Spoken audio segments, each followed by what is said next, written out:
So this video is still in the chapter of linear dependence of vectors. So let us say we have a set of vectors v1, v2, vm. I want m to be greater than 1. Okay? So vectors v1, v2, vm, they will be linearly dependent if and only if one of them, any of them, for instance this one, is a linear combination of the others. Okay, so a set of vectors for m greater than 1 will be linearly dependent if and only if one of them is a linear combination of the others. Okay, let us show that. So let us say we have one of these vectors. This goes to, let us call it I. Okay, vector I is a linear combination of the others. So it's a linear combination of scalar a1 times v1 plus etc. plus a I minus 1 vi minus 1, okay, plus, and this goes to m, right, plus, well, we don't know how many here, so this will go to am vm.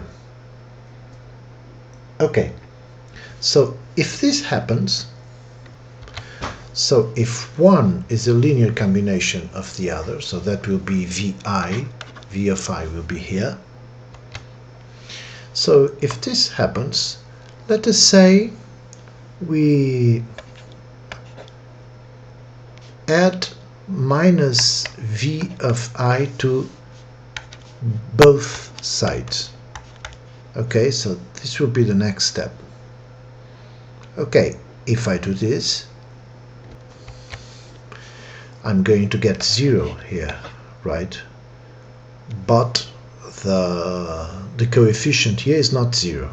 Okay, let's not say that v of I has a scalar that is 0. We got 0 here because we subtract these two vectors. So I'm going to get the 0 vector here, right? Okay. Well, but this means that these vectors are linearly dependent. Okay. So I just proved that if one of them is a linear combination of the others, then the vectors are linearly dependent. Okay. So I proved in one direction. Okay.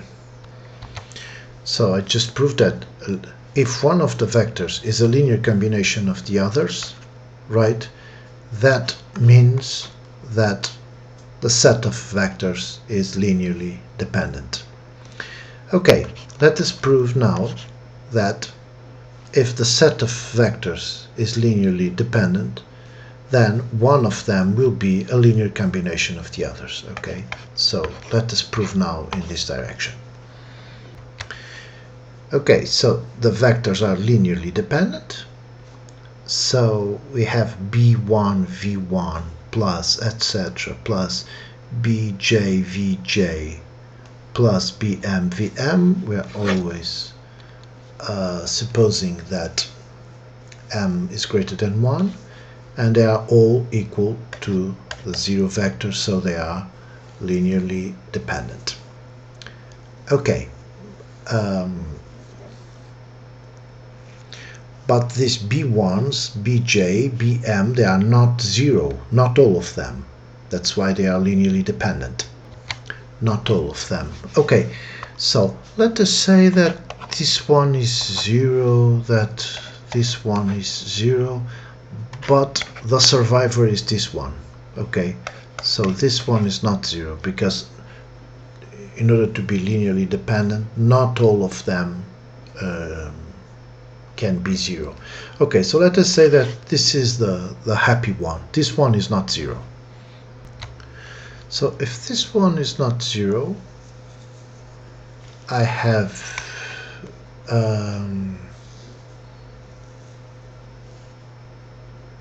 B of j here, V of j, right? And now what I can do is I'll pick this one and send it to the other side. So minus B1 V1 plus etc. And at the end, let me put them plus minus, right? Minus, because this one will be on the other side, minus Vm. Okay? And now what I can do is I have this, so I have this V of j. B of j is a scalar, so is in a field, right? So I can do, there will be an inverse for this, right? So I can multiply both sides by this, so minus B of 1j, all of this, and here too B of 1j, right? So I left multiply both sides, right? I can associate this because they are elements in a field, right? And I will get the identity here, right? So B inverse B of j, that is 1, right? So there will be 1 here, and 1 times V of j is 1, right? Okay, so this vector here is a linear combination of all of this. Okay, so since these are linearly dependent, okay, we got here one of them is a linear combination of the other, and that concludes the proof. So if we have a set of vectors v1, v2, vm, where m is greater than 1, the vectors will be linear dependent if and only if one of them is a linear combination of the others. Okay, if and only if. So we had to prove in one direction and in the other direction.